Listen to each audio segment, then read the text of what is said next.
ये लोग भी हमारी बात को नहीं सुनेंगे तो हम यहां से जाने वाले नहीं हैं। अब मैं अपनी बात को शुरू करता हूं। सबसे पहले संविधान को कोटि कोटि नमन करते हुए और जितने यहां पर पुलिस के अधिकारी हमारा इस प्रकरण में सहयोग कर रहे हैं, आपका भी धन्यवाद।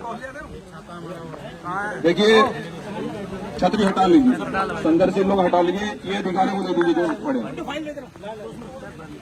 देखिए, एक हमारे भाई पुलिस कांस्टेबल अंकित राव जो ऑन ड्यूटी के होते हुए वो शहीद हो जाते हैं। अब कारण क्या रहा उनका शहीद होने का, ये भी अब तक स्पष्टीकरण नहीं हुआ पाया है। और जिस परिवार से बेटा जनता की सेवा करने के लिए घर से निकला हो, उस परिवार को अगर न्याय नहीं मिल रहा हो तो इससे बड़ा दुर्भाग्य नहीं हो सकता है। हम लोग आज जो इस मंडल के सबसे बड़े अधिकारी हैं, जिम्मेदार अधिकारी हैं, जिनकी कलम में ताकत है, क्योंकि भीम आर्मी जय भीम संगठन संविधान पर आधारित संगठन पूरे देश में एक बड़ा आंदोलन चला रहा है। हम पीड़ित परिवार को लेकर हमारे जो एडीजी महोदय हैं, आज हम उनके कार्यालय पर एक न्याय की गुहार और न्याय की उम्मीद लेकर आए।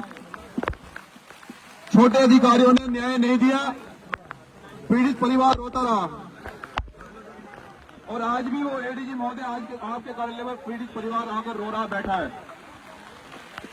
और वो परिवार जो कि अपने घर से जनता की सेवा करने के लिए निकला हो, देश की सेवा करने के लिए निकला हो, और बड़े दुर्भाग्य से मुझे कहना पड़ रहा है कि अब तक न तो 304 या 302 में मुकदमा दर्ज हुआ है, न पीड़ित परिवार को कोई नौकरी का आश्वासन दिया है, न मुलजिमों की गिरफ्तारी हुई है। हम इस सरकार से ही पूछना चाहते हैं कि माननीय मुख्यमंत्री जी, जिस प्रकार से दलित पिछड़ों के साथ में अन्याय हो रहा है और यहाँ जाति देखकर न्याय हो रहा है, हम ये पूरे विश्वास के साथ कहना चाहते हैं कि अगर कोई बीजेपी परिवार का अगर कोई अधिकारी होता या अंकित राव किसी बीजेपी परिवार से होते तो शायद उसके परिवार को नौकरी भी मिल जाती और मुआवजा भी मिल जाता। ये बड़ा दुर्भाग्य है कि माननीय मुख्यमंत्री जी, आप जाति देखकर इस प्रदेश को चला रहे हैं और जाति से कभी किसी का भला न हुआ है न होगा। इसलिए हम सरकार को भी बता देना चाहते हैं कि जिस प्रकार से यहाँ जाति देखकर इस प्रदेश में नफरत फैलाई जा रही है, इसको भीम आर्मी जय भीम किसी भी संगठन में किसी भी सूरत में बर्दाश्त नहीं करेगा। और यहाँ जिम्मेदार अधिकारी उपस्थित हैं, अगर अंकित राव को अगर न्याय नहीं मिलेगा, देखो आप भी उसी कुर्सी पर बैठे हैं जिस कुर्सी पर अंकित राव बैठे थे। हो सकता है कल हादसा आपके भी साथ हो जाए, क्योंकि हम लोग तो संविधान को मानने वाले लोग हैं। कल हमें आपकी भी लड़ाई लड़नी पड़ सकती है, तो हम आपसे उम्मीद करते हैं आप हमारा सहयोग करेंगे। आपसे हम उम्मीद करते हैं कि आप इस न्याय की प्रक्रिया में आप हमारा सहयोग करेंगे। परिवार को न्याय दिलाने के लिए आप हमारे साथ खड़े होंगे, क्योंकि सरकार के लोगों को केवल वोट चाहिए और वो वोट के लिए वो किसी का उत्पीड़न कर दे, किसको मरवा दे, किस परिवार को नुकसान पहुंचा दे, सरकार का कुछ पता नहीं है।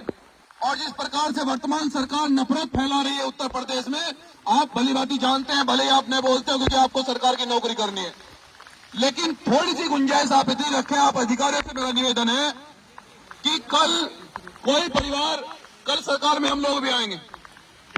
मुझे कहने दे महोदय, ये पीड़ा है, ये दिल में पीड़ा है, क्योंकि आप भी उसी डिपार्टमेंट से आते हैं जिस डिपार्टमेंट से अंकित राव शहीद हुआ है। एक मिनट दे दीजिए मुझे आप।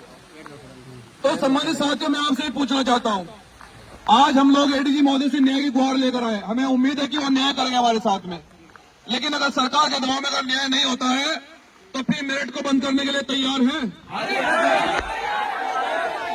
मेरिट बंद करें।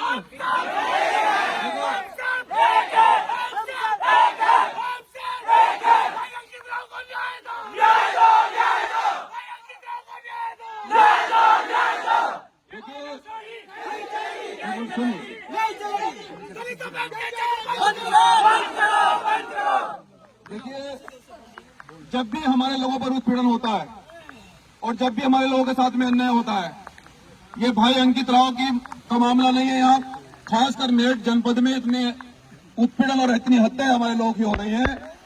कभी हमें धर्म का बहाना देकर चुप कर दिया जाता है। अगर हमें आगे आंदोलन करना पड़ा तो शायद हमें प्रशासन ये कहेगा कि कांवड़ यात्रा चल रही है, आंदोलन रुक जाओ, रोक दो आंदोलन को। लेकिन हम ये कहना चाहते हैं कि धर्म भी तभी सुरक्षित रहेगा जब देश के लोग सुरक्षित रहेंगे। धर्म कभी किसी का उत्पीड़न करना नहीं सिखाता है। धर्म हमेशा सबका सम्मान करता है। लेकिन अगर आप लोग न्यायप्रिय हो, हम चाहते हैं कि अगर न्याय प्रिय आप लोग सभी अधिकारियों से उम्मीद है कि आप लोग न्याय करोगे, तो मैं चाहता हूं कि जो यहाँ जिम्मेदार अधिकारी हैं वो मेरे परिवार को आश्वासन दें कि वो किस प्रकार से हमें यहाँ आश्वासन देकर भेजे। कितनी इस प्रकार में कार्रवाई हुई है, क्या मेरे परिवार को, उनकी तरह को, उस परिवार को नौकरी मिलेगी, मुआवजा मिलेगा और दोषी सलाह के पीछे जाएंगे या नहीं जाएंगे, या फिर हमें मेरठ में बड़ा आंदोलन करना पड़ेगा, इसका स्पष्टीकरण हमारे जिम्मेदार अधिकारी देंगे। जय भीम, जय संविधान।